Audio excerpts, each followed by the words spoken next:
अल्हम्दुलिल्लाह नहमदुहु व नस्तईनुहु व नस्तगफिरुह व नऊज़ु बिल्लाहि मिन शुरूरि अनफुसिना व मिन सय्यिआति अमालिना मन यहदिहिल्लाहु फला मुदिल्ल लहु व मन युद्लिल्हु फला हादिय लहु व अशहदु अल्ला इलाहा इल्लल्लाहु वहदहु ला शरीक लहु व अशहदु अन्न मुहम्मदन अब्दुहु व रसूलुहु अम्मा बाद फ़इन्न खैरल हदीस किताबुल्लाह व खैरल हदी हदी मुहम्मदिन सल्लल्लाहु अलैहि वसल्लम व शर्रल उमूरि मुहदसातुहा व कुल्ल मुहदसतिन बिदअह व कुल्ल बिदअतिन ज़लालह व कुल्ल ज़लालतिन फिन्नार। अऊज़ु बिल्लाहि मिनश शैतानिर रजीम। बिस्मिल्लाहिर्रहमानिर्रहीम। या अय्युहल्लज़ीना आमनुत्तक़ुल्लाह हक़्क़ तुक़ातिह वला तमूतुन्न इल्ला व अंतुम मुस्लिमून। या अय्युहन्नासुत्तक़ू रब्बकुमुल्लज़ी ख़लक़कुम मिन नफ्सिन वाहिदा वख़लक़ मिन्हा ज़ौजहा वबस्स मिन्हुमा रिजालन कसीरन वनिसाअ वत्तक़ुल्लाहा अल्लज़ी तसाअलून बिही वल अर्हाम इन्नल्लाहा कान अलैकुम रक़ीबा।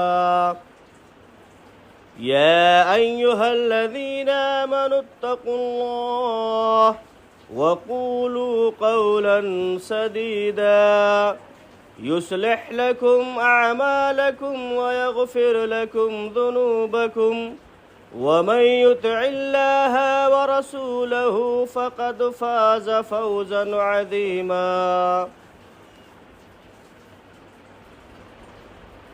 वक़ाल अल्लाहु तबारक व तआला फ़ी कलामिहिल मजीद।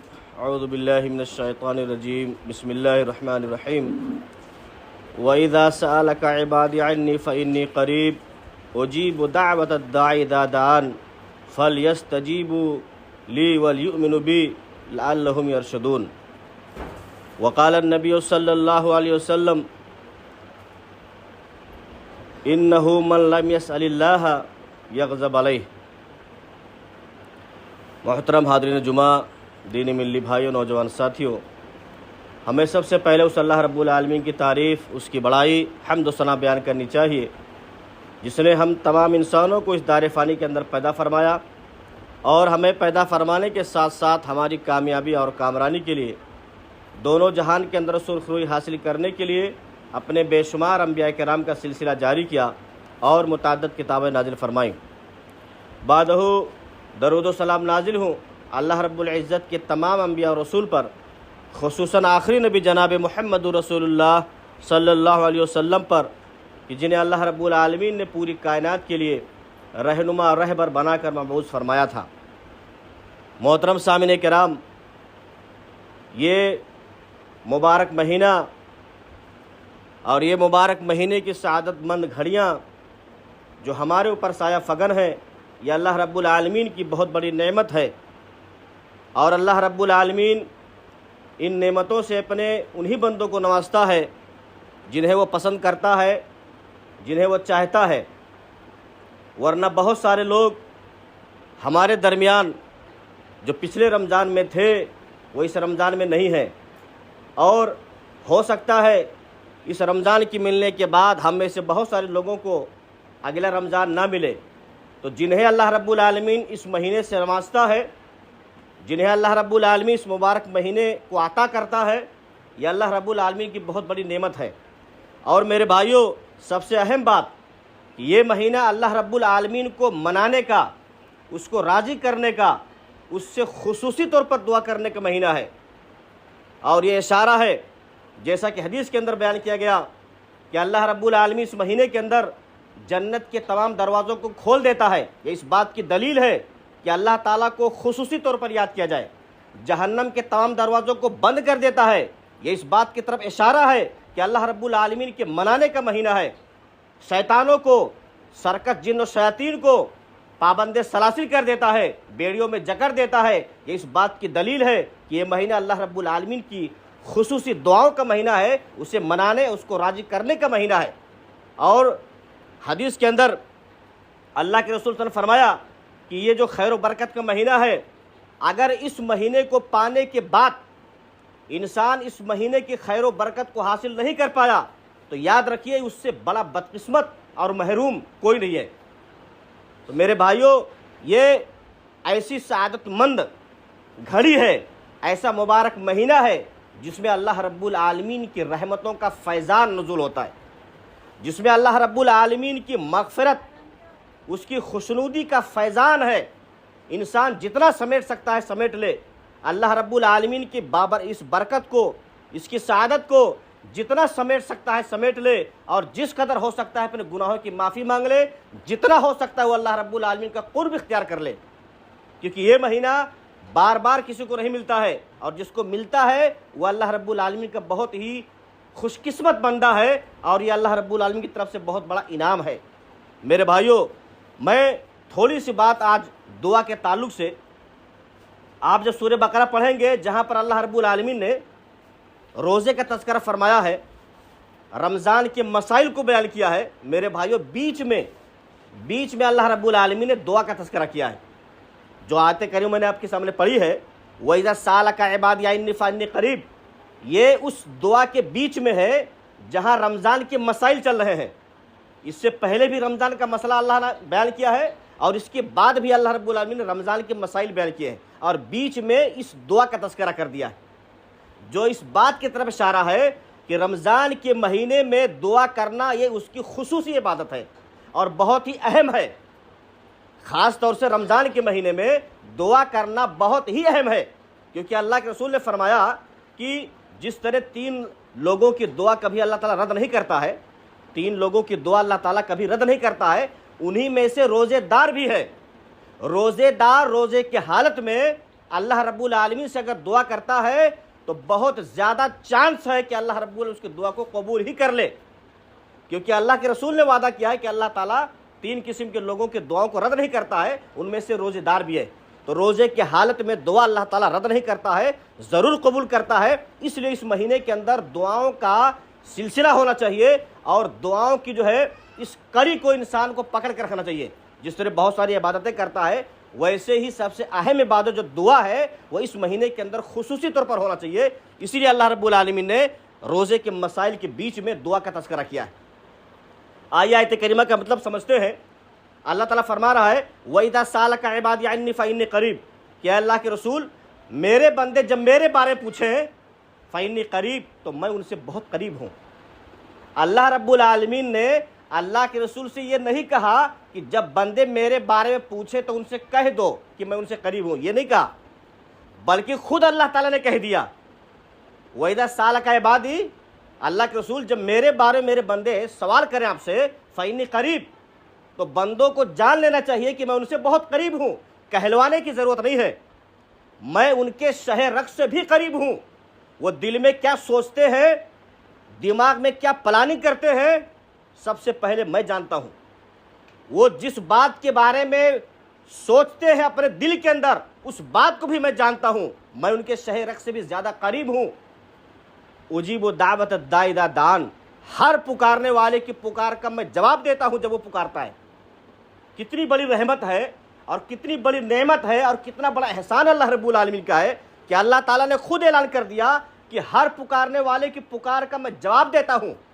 जब भी कोई पुकारे, रात के तन्हाई में पुकारे, दिन की जलवत में पुकारे, खलवत में पुकारे, मजलिस के अंदर पुकारे, या तारीकी के अंदर कोने में बैठकर तन्हा अल्लाह ताला को याद करे, अल्लाह रब्बुल आलमीन को पुकारने वाले जब भी पुकारते हैं तो अल्लाह ताला उसका जवाब देता है। यह अल्लाह रब्बुल आलमीन खुद कह रहा है। और आगे फरमाया फलयस्तजीबू ली, लोगों को चाहिए कि मुझे पुकारें, वलियुमिनु बी, और मेरे ऊपर ही ईमान रखें, लअल्लहुम यरशदून, ताकि वो राह रास्त को पा जाए। तो अल्लाह रब्बुल आलमीन फरमाया कि जब भी बंदा मुझे पुकारता है मैं उसकी पुकार को सुनता हूँ और वह बंदे से बहुत करीब हूँ। किसी को वसीला और वास्ता बनाने की ज़रूरत नहीं है कि अल्लाह रब्बुल आलमीन मेरी सुनता नहीं है, मैं बहुत गुनहगार हूँ, बल्कि गुनहगार बंदों को तो अल्लाह ताला पहली फुर्सत में सुनता है। मेरे भाइयों, आप खुद अंदाज़ा लगाए, और ख़ास तौर से रोज़े की हालत में एक माँ जब उसका छोटा बच्चा रोज़ा रखता है, 7 साल का, 8 साल का, 10 साल की उम्र में अगर एक छोटा बच्चा रोज़ा रखता है तो हम हर कोई उस मरहले से गुजरता है, कितना केयर करती हो माँ उस बच्चे का। वो माँ उस बच्चे का पूरे दिन कितना ध्यान रखती है कि मेरा बच्चा रोज़े से है, कहीं उसको कोई तकलीफ ना हो जाए, मेरा बच्चा रोज़े से है, कहीं परेशान ना हो जाए। पूरे दिन बच्चे की तरफ ही उसका दिमाग लगा रहता है।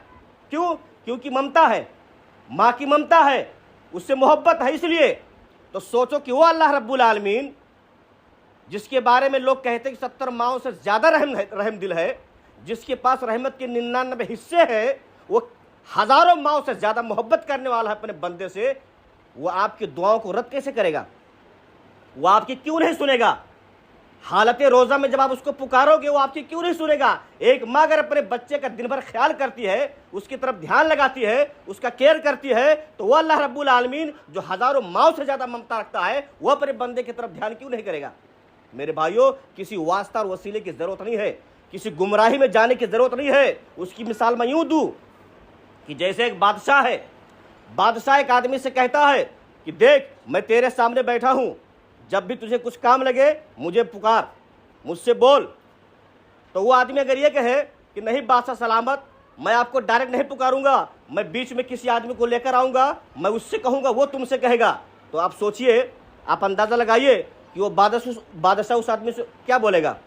वो बादशाह उस आदमी के बारे में क्या सोचेगा कि महा बेवकूफ़ इंसान है, मैं सामने बैठा हूँ, मुझे बुलाने के बजाय किसी तीसरे को बोलता है कि तू बोल। बस वही मिसाल है कि अल्लाह रब्बुल आलमीन कहता है कि मैं तुम्हारे शहर रख से भी ज़्यादा करीब हूँ, तुम दिल में सोचते हो, मुझे खबर हो जाती है, इसलिए मुझे पुकारो, मैं हर पुकारने वाले की पुकार को सुनता हूँ। तो मेरे भाइयों, इस महीने के अंदर दुआओं का एहतमाम करना चाहिए। खुसूसी तौर पर हालत रोज़ा में अल्लाह रब्बुल आलमीन को याद करना चाहिए, उससे दुआ करनी चाहिए, अपनी जो है गुनाहों का इकरार करते हुए, अपने कोताहियों का इकरार करते हुए अल्लाह रब्बुल को पुकारना चाहिए। वह अल्लाह रब्बुल आलमीन इस महीने के अंदर उसकी रहमत और उसकी जो है बरकत इतनी वसी होती है कि अल्लाह रब्बुल आलमीन अपने बंदे की ज़रूर सुनेगा और खुसूसी तौर पर रोज़ेदार की दुआओं को रद्द नहीं करेगा। तो अल्लाह रब्बुल आलमीन ने इस आयत करीमा के अंदर ये बयान कर दिया रोज़े के मसाइल में कि इस महीने के अंदर जहाँ बहुत सारी नेकियां इंसान करता है, बहुत सारी इबादतें करता है, वहीं पर दुआ जो एक अहम इबादत है, बल्कि इबादत की रूह है, इबादत की जड़ है, रीढ़ की हड्डी है, उसका एहतमाम कसरत से होना चाहिए। क्योंकि दुआ के बारे में अल्लाह के रसूल ने खुद फरमाया है, दुआ होल इबादत, कि लोगों असल ही जो इबादत जो है वो दुआ ही है, असल इबादत वो दुआ ही है। और एक जगह फरमाया दुआ मुखुल इबादत, कि दुआ इबादत का मग़ज़ है, रूह है। और देखिए, आप नमाज पढ़ने के लिए खड़े होते हैं, जब ही आप अल्लाह अकबर कहकर हाथ बांधते हैं, उसके बाद दुआ सना पढ़ते हैं। दुआ सना भी दुआ है, सूरह फातिहा भी दुआ है। आप रुकू में जाते हैं तो दुआ पढ़ते हैं, रुकू से उठते हैं तो दुआ पढ़ते हैं, सजदे में जाते हैं तो दुआ पढ़ते हैं, सजदे से उठते हैं तो दुआ पढ़ते हैं, तहियात में बैठते हैं तो दुआ पढ़ते हैं, सलाम फेरते दुआ पढ़ते हैं, सलाम फेरने के बाद भी आप जितना जिक्र-ओ-अस्कार करते हैं सब दुआ ही है। तो दुआ ही असल इबादत है। अगर आप पूरी नमाज में खामोशी से खड़े रहे तो कुछ नहीं मिलने वाला आपको। तो दुआ एक अहम इबादत है और इस महीने में उस इबादत का खुसूसी एहतमाम होना चाहिए। जहाँ पर इंसान तिलावत कलामुल्लाह का एहतमाम करता है, जहाँ पर इंसान क़यामुल लैल का एहतमाम करता है, जहाँ पर इंसान सदक़ो खैरात का एहतमाम करता है, वहीं पर इंसान को सबसे ज़्यादा दुआओं का एहतमाम करना चाहिए। कि दुआ बहुत ज़रूरी चीज़ है और एक मोमिन की हथियार है, वो एक मोमिन का हथियार है। एक मोमिन जब किसी परेशानी के अंदर मुब्तला होता है और जब वो उसके लिए ज़ाहिरी तमाम सहारे टूट जाते हैं, जब उसको अंदाज़ा लगता है कि हमारे लिए कोई ज़ाहिरी सहारा बचा नहीं है, किसी पर भरोसा किया नहीं जा सकता है, वो जब हर तरफ से मायूस हो जाता है, तो एक मोमिन, उसके ईमान की एक अलामत है कि उसका दिल उसको कहता है कि देख, दुनिया के सारे सहारे छूट जाएं, दुनिया के सारे सहारे टूट जाएं, सारे लोग बेवफा हो जाएं, कोई साथ न दे, लेकिन एक हस्ती ऐसी है, एक ज़ात ऐसी है कि जब भी उसको पुकारा जाएगा वो ज़रूर सुनेगा, वो ज़रूर साथ देगा, और वह अल्लाह रब्बुल आलमीन की ज़ात। इंसान जब हर तरफ से मायूस हो जाता है तो अल्लाह रब्बुल आलमीन को याद करता है और उस वक्त अल्लाह रब्बुल आलमीन उसके लिए ढारस बांधता है, उसके लिए हौसला देता है और उसे उसकी जो है दुआ को कबूल करता है। खुद अल्लाह ताला फरमा रहा है, अम्मा युजीबुल मुस्तर्र इज़ा दाअहू, कौन है जो बेकरार की बेकरारी में सुनता है, कौन है जो परेशान हाल की परेशानी को दूर करता है। अम्मा युजीबुल मुस्तर्र इज़ा दाअहू व यक्शिफुस सू, कौन है जो बेकरार आदमी की बेकरारी को सुनता है और उसकी तकलीफ को दूर करता है, वो अल्लाह रब्बुल आलमीन की ज़ात है। तो अल्लाह ताला को खुसूसी तौर पर इस महीने के अंदर दुआओं का अहतमाम करना चाहिए मेरे भाई। और दुआ एक हथियार है, एक मोमिन का हथियार है, वो उसका इस्तेमाल करता है फहाइश से बचने के लिए, बुराइयों से बचने के लिए, गलत कामों से बचने के लिए, शैतानी वसवसों से बचने के लिए वो उस हथियार के तौर पर इस्तेमाल करता है, ढाल के तौर पर इस्तेमाल करता है दुआ। और कितनी अजीब बात है कि इंसान और खालिक और मखलूक में कितना फ़र्क है कि जब मखलूक से बार बार मांगा जाए तो मखलूक नाराज़ हो जाती है। लोगों से अगर किसी चीज़ का सवाल बार बार किया जाए तो लोग एक बार देंगे, दो बार देंगे, तीसरी बार नाराज़ हो जाएंगे। अल्लाह रब्बुल आलमीन का मामला उल्टा है। आप अगर अल्लाह ताला से नहीं मांगोगे तो अल्लाह ताला आपसे नाराज़ हो जाएगा। आप अगर अल्लाह ताला को नहीं पुकारोगे तो अल्लाह ताला आपसे नाराज़ हो जाएगा। आप उसके सामने हाथ नहीं फैलाओगे तो वो आपसे नाराज़ हो जाएगा। तिरमिज़ी शरीफ की जो रवायत मैंने आपके सामने पढ़ी है उसमें अल्लाह के रसूल ने ये फरमाया है, इन्नहु मन लम यसअलिल्लाह यग़ज़ब अलैहि, कि जो अल्लाह रब्बुल आलमीन से सवाल नहीं करता है, जो अल्लाह ताला से नहीं मांगता है, यग़ज़ब अलैहि, तो अल्लाह ताला उससे गुस्सा हो जाता है, अल्लाह ताला उस बंदे से नाराज़ हो जाता है। तो मेरे भाइयों, इबादत के साथ साथ अल्लाह ताला की खुशनुदी भी उसमें है। दुआ के अंदर नहीं मांगोगे तो वो नाराज़ हो जाएगा, इसलिए उसे खुश करने के लिए और अपना काम निकालने के लिए भी इंसान अल्लाह ताला से मांगता है, अपनी परेशानी को दूर करने के लिए, अपनी जो है तकलीफ़ को दूर करने के लिए, अपनी ज़रूरत को पूरी करने के लिए अल्लाह ताला से इंसान मांगता है। देखिए, इबादत भी कर रहा है, सवाब भी पा रहा है, अल्लाह ताला की खुशनुदी भी हासिल कर रहा है। तो यह है दुआ। तो दुआओं का अहतमाम इस महीने के अंदर खुसूसी तौर पर करना चाहिए। और मेरे भाइयों, दुआ के लिए आप देखिए, जब कुरान मुक़द्दस को आप पढ़ेंगे उसमें बहुत सारे अंबिया किराम का तज़किरा किया गया है और सारे अंबिया किराम के बारे में यही बात बताई गई है कि जब भी वो किसी तकलीफ में आए उन्होंने अल्लाह को याद किया, जब भी किसी परेशानी में आए अल्लाह को याद किया, जब भी कोई उनके ऊपर मुसीबत आई अल्लाह को याद किया। किसी दूसरे को बीच में वास्ता वसीला उन्होंने नहीं बयान किया, नहीं बनाया। क्यों? क्योंकि वो जानते थे कि अल्लाह रब्बुल आलमीन खुद फरमाता है कि जब मैं तुम्हारे शहर से ज़्यादा करीब हूँ तो मुझे बीच में किसी का वसीला और वास्ते की ज़रूरत नहीं है। क्योंकि जो गलत वसीला और गलत वास्ता गुमराहकुन अकीदा के तौर पर इस्तेमाल किया जाता है उसकी ज़रूरत ही नहीं है। क्योंकि अल्लाह रब्बुल आलमीन अपने इल्म और कुदरत के एतबार से, अपने इल्म और कुदरत के एतबार से दुनिया की कोई चीज़ उससे मख्फी नहीं है, दुनिया की कोई चीज़ उससे पोशीदा नहीं है। हर चीज़ उसके इल्म और कुदरत के अंदर है। वो बज़ाते खुद तो अर्श पर है, अल्लाह रब्बुल आलमीन बज़ाते खुद तो अर्श पर मौजूद है, लेकिन उसका इल्म और कुदरत इतना वसी है कि कोई भी चीज़ उसके इल्म और कुदरत से बाहर नहीं है। इसलिए उसे पुकारने के लिए किसी तीसरे की ज़रूरत नहीं है। बंदा खुद उसको पुकारे और अल्लाह रब्बुल आलमीन उसकी पुकार को सुनेगा। और जब भी उसको पुकारना हो मेरे भाइयों, उसके इस्म आज़म का वसीला दीजिए। अल्लाह रब्बुल खुद फरमा कुरान मुक़द्दस के अंदर कि अल्लाह ताला के बहुत अच्छे अच्छे नाम हैं, उनके नामों को पुकारो। तो उनके नामों का वसीला दीजिए, उसके रुबूबियत का वसीला लीजिए, उसके उलूहियत का वसीला लीजिए, इसमें आज़म का वसीला लीजिए। आप कुरान को पढ़ेंगे तो आपको पता चलेगा कि इबलीस ने भी अल्लाह ताला को रुबूबियत का हवाला देकर दुआ की थी। ताज्जुब वाली बात है ना कि इबलीस ने रुबूबियत का हवाला देकर, रुबूबियत का वास्ता देकर अल्लाह ताला से दुआ की थी कि आए मेरे रब, मुझे क़यामत तक मोहलत दे दे। सोचिए, बंदों को गुमराह करने के लिए उसने मोहलत मांगी और रुबूबियत का हवाला दिया और अल्लाह रब्बुल आलमीन कबूल किया और क़यामत तक उसको मोहलत दे दी। तो इंसान का सबसे बड़ा दुश्मन, अल्लाह रब्बुल आलमीन का सबसे बड़ा दुश्मन शैतान है, इबलीस है। जब अल्लाह ताला उसकी सुन सकता है, उसकी कबूल कर सकता है, तो अपने बंदों की क्यों नहीं कबूल करेगा। बस सिर्फ यही समझना चाहिए कि इंसान कितना गुनहगार क्यों ना हो, कितना खताकार क्यों ना हो, वह अल्लाह रब्बुल आलमीन जिसने रहमत के 99 हिस्से अपने पास रखे हैं, वो गुनाहों को माफ़ कर सकता है, गुनाहों से उसको जो है पाक साफ कर सकता है, उसकी पुकार को सुन सकता है। लिहाजा बंदों को खुलूस के साथ सिर्फ अल्लाह ताला को पुकारना चाहिए। तो मेरे भाइयों, ये मुबारक महीना जिसकी आमद पर अल्लाह के रसूल सल्लल्लाहु अलैहि वसल्लम सहाबे कराम को खुशखबरियाँ देते थे, जिसकी आमद पर अल्लाह के रसूल सल्लल्लाहु अलैहि वसल्लम सहाबे कराम को खुशामदेद कहते थे कि मेरे दोस्तों, मेरे साथियों, मेरे सहाबा, तुम्हारे ऊपर एक ऐसा महीना आने वाला है जो बहुत ही बाबरकत महीना है। यानी अल्लाह के रसूल खुशखबरी सुनाते थे सहाबे कराम को, जैसे किसी मेहमान की आमद पर इस्तकबाल किया जाता है। किसी मेहमान और ख़ास मेहमान, बड़ा मेहमान जब आता है तो उसकी आमद पर घरों में चहल पहल होती है, एक दूसरे को बतलाया जाता है। ऐसे ही अल्लाह के रसूल सल्लल्लाहु अलैहि वसल्लम जब रमज़ान आने वाला होता था तो सहाबे कराम को खुशखबरियाँ देते थे, उनको कहते थे कि मेरे दोस्तों, तुम्हारे ऊपर एक बाबरकत महीना आने वाला है, जिसमें दिन के रोज़े फ़र्ज किए गए हैं और रात को क़यामुल लैल जो है नफल सुन्नत रखा गया है, और बहुत सारे फ़ज़ाइल उसके गिनाते थे। तो ये महीना ऐसे जो है बेशुमार इबादतों का मजमुआ है। आप देखिए, इस महीने के अंदर दिन में इंसान रोज़ा रखता है, सहरी करता है, इफ्तार करता है, क़यामुल लैल करता है।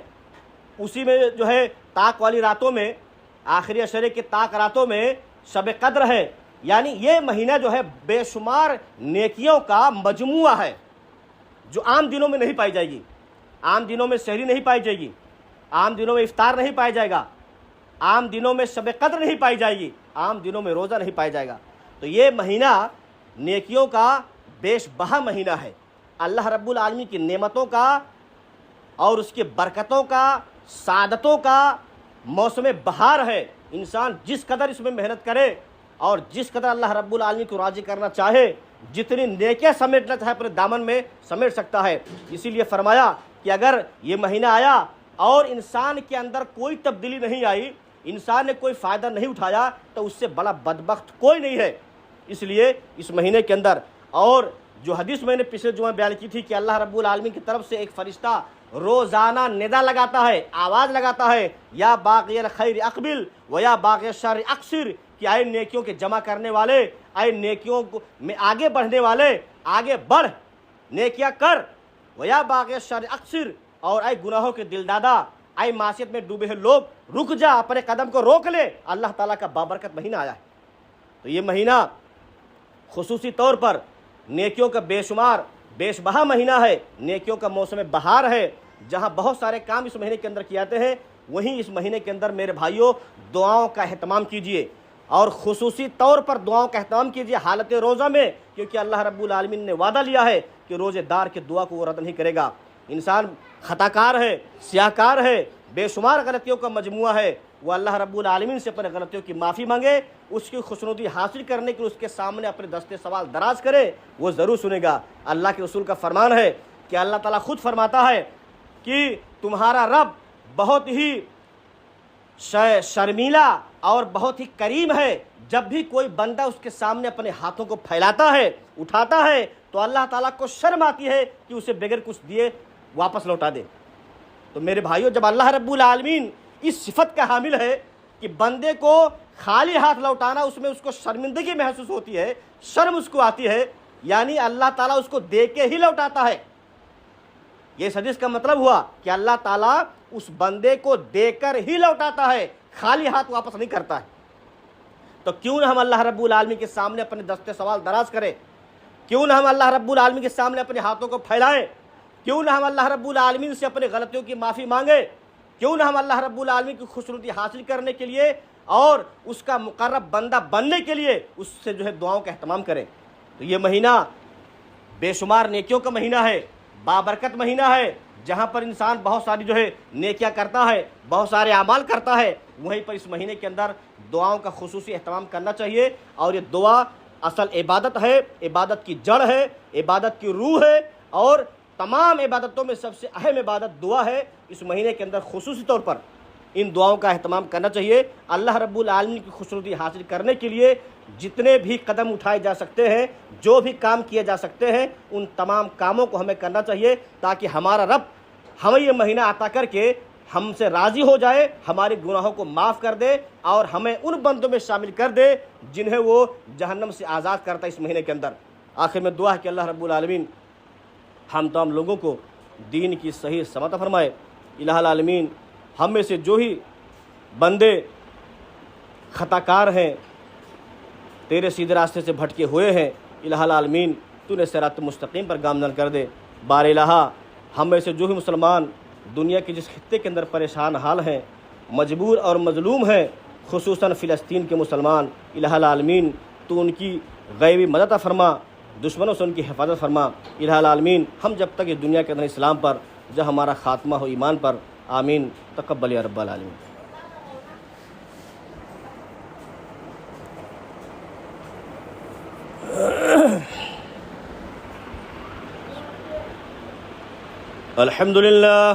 अल्हम्दुलिल्लाह नहमदुहु व नस्तईनुहु व नस्तगफिरुह व नऊज़ु बिल्लाहि मिन शुरूरि अनफुसिना व मिन सय्यिआति अमालिना मन यहदिहिल्लाहु फला मुदिल्ल लहु व मन युद्लिलहु फला हादिय लहु व अशहदु अल्ला इलाहा इल्लल्लाहु वहदहु ला शरीका लहु व अशहदु अन्न मुहम्मदन अब्दुहु व रसूलुहु अम्मा बअद फ़इन्न खैरल हदीस किताबुल्लाह व खैरल हदी हदी मुहम्मदिन सल्लल्लाहु अलैहि वसल्लम व शर्रल उमूरि मुहदसातुहा व कुल्लु मुहदसतिन बिदअह व कुल्लु बिदअतिन ज़लाला व कुल्लु ज़लालतिन फिन्नार। अऊज़ु बिल्लाहि मिनश शैतानिर रजीम। बिस्मिल्लाहिर रहमानिर रहीम। इन्नल्लाह व मलाइकतहु युसल्लूना अलन नबी या अय्युहल्लज़ीना आमनू सल्लु अलैहि व सल्लिमू तस्लीमा। अल्लाहुम्मा सल्लि अला मुहम्मदिन व अला आलि मुहम्मद कमा सल्लैता अला इब्राहीम व अला आलि इब्राहीम इन्नका हमीदुम मजीद। अल्लाहुम्मा बारिक अला मुहम्मदिन व अला आलि मुहम्मद कमा बारकता अला इब्राहीम व अला आलि इब्राहीम इन्नका हमीदुम मजीद। इबादल्लाह रहमकुमुल्लाह इन्नल्लाह यामुरु बिल अदलि वल इहसान व ईताइ दिल कुर्बा व यनहा अनिल फहशाइ वल मुनकरि वल बग़य यअदुकुम लअल्लकुम तज़क्करून व लज़िक्रुल्लाहि तआला अला व अला व अहम व अजल।